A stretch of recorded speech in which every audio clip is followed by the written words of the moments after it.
Not E3 is coming to a close. Let's talk.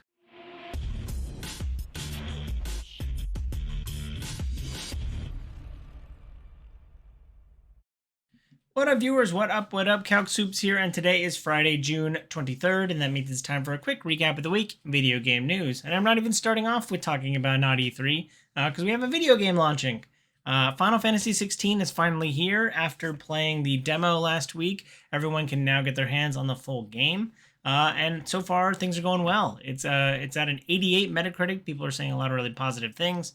It sounds like it's a return to form and a lot better than Final Fantasy 15 was received, although that still remains to be seen. But yeah, I think the fantasy setting is something that I'm pretty interested in, and so I'm excited to eventually jump into it. I'm still grinding my way through Diablo and got to return to Zelda at some point, so I will be holding off on this one, but I know a lot of my friends will be diving in on Final Fantasy sometime soon, and if you think and if you pick it up, let me know what you think down in the comments below. But with an 88 Metacritic, it's probably something you'll enjoy, so I'm looking forward to eventually picking it up during the drought sometime in the next month or two. So looking forward to playing it. Moving right along, as I talked about in the cold open, not E3 is coming to a close, but with the Nintendo usually starts things off, or is somewhere in the middle, but now they're kind of capstoning it all. There was a Nintendo Direct this week, a long 40-minute Nintendo Direct, which I literally just finished watching. And I don't think it really got interesting until about halfway through, when they started talking about some of the Mario games coming out, or not Mario games. They talked about a remaster for the original Super Mario RPG, bringing it into 3D, making it look a little bit nicer. So I think a lot of people will be excited about that. There was also a teased 20 seconds on a Peach game coming out, which I know a lot of people, or at least on Twitter, were very excited about. Luigi's Mansion Dark Moon is getting a remaster, again turning it to the 3D kind of modern aesthetic that we would expect in a Mario game. So I know a lot of people will be excited for that. I saw the Gloomhaven was coming to console, and it's coming to all consoles, not just the Nintendo Switch, but Switch I could see kind of picking up and playing Gloomhaven wherever you want on a couch. Although you could play it on a Steam Deck or any other PC streaming device, but excited to see that it's coming to console and how the controls will work on that. There was also Pikmin 4. I didn't quite understand if the demo was coming out next week or if the full game was launching next week, because that seems a little bit soon. But Pikmin 4 is coming out. They showed off a little bit about what'll make it interesting. Usually in Pikmin games, you have to go in at night, but this one you'll be able to kind of explore the nighttime, and you'll get glowing Pikmin. So they're adding a little bit more to the game. It looks really excited. I'm still kind of a little bit excited for potential co-op action, because I believe Pikmin 4 is a co-op game, so something I can play with my wife. Always looking for games to play with her. And an adorable, run around collectathon with Pikmin, I think would be very enjoyable for you and your significant other. Something that wouldn't be enjoyable for most people is WarioWare, but I know a lot of people actually are excited for the micro games that are infamous in the WarioWare games. There's a new WarioWare game coming out that'll be launching on November 3rd. So something to get kind of the reverse Mario Party, where Mario Party was very extended anger towards everybody. Now this one's just micro doses of anger at everybody in the little games that are all kind of silly and fun. But good for a night of libations, if you know what I mean. And last but not least, the big game they announced at the end was Super Mario Wonder. This is the next 2D Mario game, but still has that kind of 3D aesthetic. And yeah, you're just kind of platforming, playing through Mario, except for a lot of wild and crazy stuff's going to go on. There's like Wonder Fruit, and you turn into random stuff, and a whole bunch of crap's going to go on, and Mario turns into an elephant. It's pretty crazy. So we didn't get any more details on like release date or anything like that, but I know that this caught a lot of people's eyes as well. And I almost thought it was like a follow-up to Super Mario Run, the mobile game, for a second, but as soon as I saw them not, progressing forward 100% of the time, I knew it wasn't that. But yeah, always fun to play a 2D Mario game, so looking forward to that. But there was quite a lot announced. If there's anything you think I forgot, Detective Pikachu returns. We had very little details on then let me know what you think I missed down in the comments below. Moving right along, we got a little bit more details on what's going on with the Diablo 4 season/battle pass. So you will have to start a new character in order to kind of progress through the battle pass. I don't remember what the exact date was on the season and when it's coming out, but I'll have a link down below to all the details on that. I think there's 2 different versions of the battle pass. There's like a regular and a deluxe version, which feels a little weird. Why have 2? But yeah, I think should be interesting. People with the deluxe edition, like myself, will have to kind of figure out which version of which do we own. But I am excited for seeing what's going on with the season and progressing through that. One cool thing that was announced during the Nintendo Direct, but got a little bit bigger press coverage, so I'm going to cover it separately, is Vampire Survivors is getting a co-op version. So you can run around and kill vampires and get random abilities with your friends in a co-op version of the game coming on August 17th. So I could see myself and my friends definitely hopping in and playing a multiplayer. I think it's couch co-op. Yeah, because I don't think you can just like run around and be wherever you want. So you have to be on one screen. So I think it's a couch co-op game. But all of us were very excited, and a lot of us named Vampire Survivors as one of their favorite games last year. So I bet we can get a big group of people, or at least up to 4 players together to play through Vampire Survivors co-op.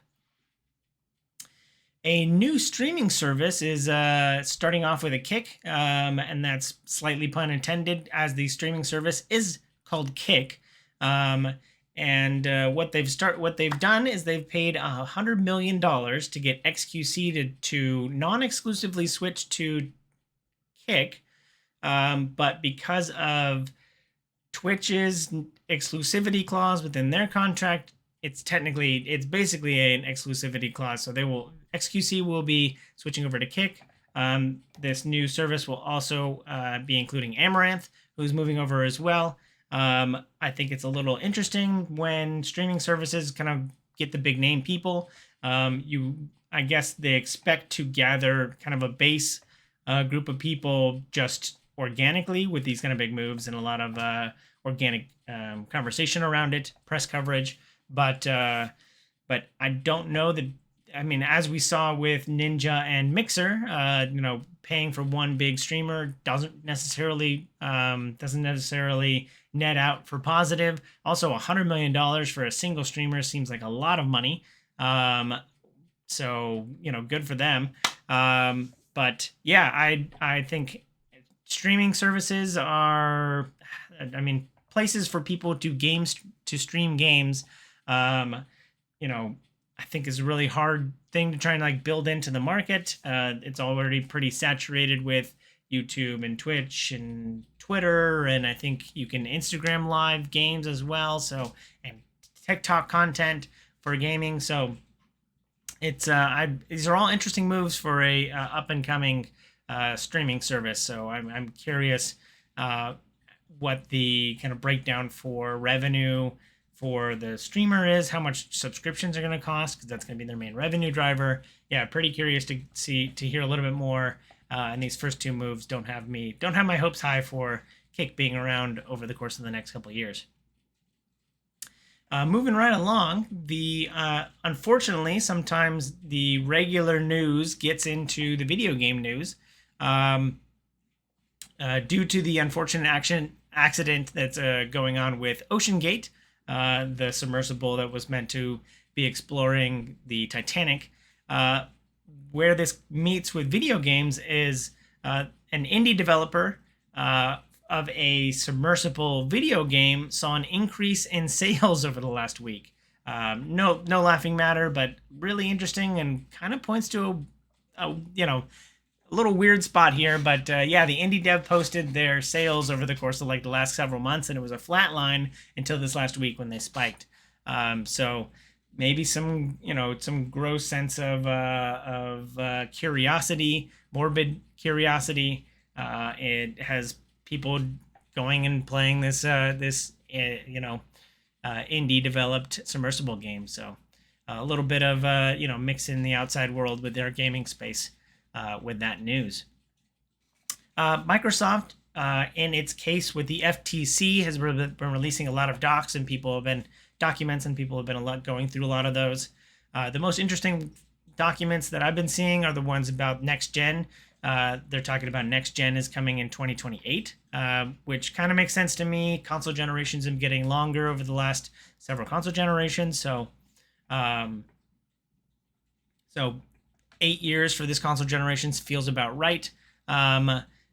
Two more things that came out that I saw this week was, and I thought was a little two-faced, is they have email documentation from Sony and the president of Sony that they weren't actually that worried about Call of Duty becoming exclusive. They said they'll be fine, which felt a little two-faced because I remember Sony being all like butthurt about like, oh, they're taking our Call of Duty away, even though Microsoft was signing like a 5 or 10 year deal to keep it on the platform, which just goes to show you sometimes that, you know, Sony's upper management can be a little wishy-washy. And then Microsoft, in a little bit of a, playing in their favor, playing at the heartstrings, is admitting that they're losing the console wars. I assume they're going to use that as some kind of excuse that they, need Activision to kind of bring things to parity or something like that, which feels also a little bit weird. I don't think that that's necessarily the case, although I know that Sony is beating them about 2-1 on console sales. But I don't know that necessarily means that they deserve to be able to buy Activision. But I digress. So a lot of stuff coming out of the FTC Microsoft case, and I bet more will crop up as people kind of dive into more and more documentations as that case gets built. Now for something completely different, EA has moved the date back of their first-person shooter Immortals of Avium. It's been delayed just 1 month, from July 20th now to August 22nd. So we will have to wait a little bit longer to play. I saw one article comparing it to like Heretic. I always think of like Hexen as like the mage kind of shooter that came out from, I think that was an id Software game. But Heretic, again, like a first-person mage shooter, which is what this one's kind of being labeled as. So I'm kind of curious what EA is going to do with this Immortals of AVM, but I'll have to wait one more month, an additional month, till I can play that. So looking forward to that as well. In my never-ending quest to find a really good city builder, the developers of Castles and Kingdoms have announced their next game. Castles and Kingdoms, a pretty good city builder from a couple of years ago that was kickstarted or crowdsourced on Fig. Their next game will be called Nova Roma, and you're trying to build up kind of a Roman city. And and I think there's going to be like, you have to build temple, at least for the brief bit of gameplay that I saw, or that they showed. I think you can like curry favors with the gods, and sometimes the gods will like smite you, and then you have to rebuild your city based on them destroying your dam or something like that. So all that kind of showed off in there. I think this looks like a pretty fun city builder. A little simplistic with the art style, but always fun to just be able to hop into a city builder and play through it. Last but not least for this week, there are two things I love in this world, and that is video games and Microsoft Excel, and those two things are being combined in EVE Online. That is right, EVE Online is getting in a showcase this week, talked about how they're getting a free Excel DLC. Now, gamers have made fun of like, spreadsheet simulators before. Any game with like a detailed number of stats or anything like that just becomes like manipulating 5% of this or 8% of that. It's all just kind of like Excel and numbers and way too much stuff. But now you can actually go into EVE Online and you will have an Excel spreadsheet that you can open up within the game and play and, use that however you wish. Hopefully I can make my pivot tables and do all the crazy stuff I can normally do in Excel within EVE Online, except for I don't play EVE Online, but just kind of interesting. I'm curious if Microsoft will get it on any other games. Playing through Diablo right now and how I have to manage, like I said, managing 5% here or 8% there. Could really use a spreadsheet to kind of manage some of this stuff when I'm like changing gear pieces out. But pretty interesting and funny stuff. People have been making fun of games for being like playing Excel for quite some time. Even some grand strategy games like Total War is very much just like crashing my numbers into your numbers sometimes. But now you can actually use Excel within a video game. So pretty funny thing to note this week. That's it for me. Let me know if you feel I forgot anything down below in the comments. And as always, thanks for watching. I hope you enjoy this content. If you do, please follow, like, and subscribe to me on YouTube and Twitch so you can see more great content like this. I'll have links down below in the description. Thanks again. I hope you have a super day. I hope you have a super weekend. And I hope you have a super day. Bye.